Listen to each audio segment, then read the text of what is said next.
আমাদের নেতা কর্মীদেরকে নিয়ে আমরা বিভিন্ন জায়গায় অবস্থান নিয়ে আমরা এই আন্দোলন চালিয়ে গিয়েছি।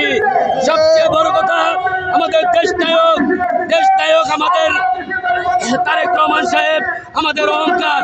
আমরা একটি কথাই বলবো, তারেক রহমান সাহেব আমাদেরকে জুলাই যে আন্দোলনের দিক নির্দেশনা আমাদেরকে দিয়েছেন, ওই দিক নির্দেশনা অনুযায়ী আমরা কলাম রাজপথে ছিলাম। আমাদের সহযোদ্ধাদেরকে হারিয়েছি, ভাই হারিয়েছি, বোন হারিয়েছি, অনেক ছাত্র জনতা আমাদের অঙ্গ সহযোগী সংগঠনের ভাইদেরকে আমরা হারিয়েছি। আজকে তাদের স্মরণে, জুলাই যারা আন্দোলনে শহীদ হয়েছেন তাদের স্মরণে আজকে আমরা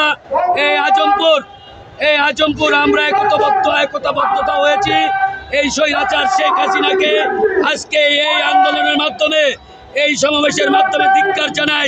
স্বৈরাচার যাতে কখনো এই দেশে প্রতিষ্ঠিত না হইতে পারে, সেই জন্য আমি এই দেশের সকল মানুষকে বলবো, আপনারা স্বৈরাচারের বিরুদ্ধে সবাই একত্রিত রুখে দাঁড়াবেন।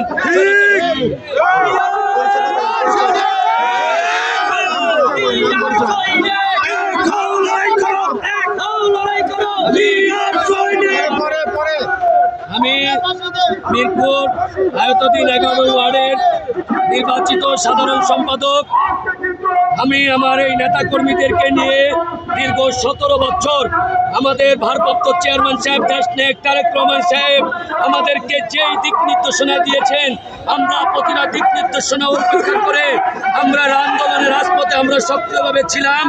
আমরা 17 বছরও ছিলাম, জুলাই থেকে শুরু করে আগস্ট পর্যন্ত আমরা আন্দোলনে ছিলাম।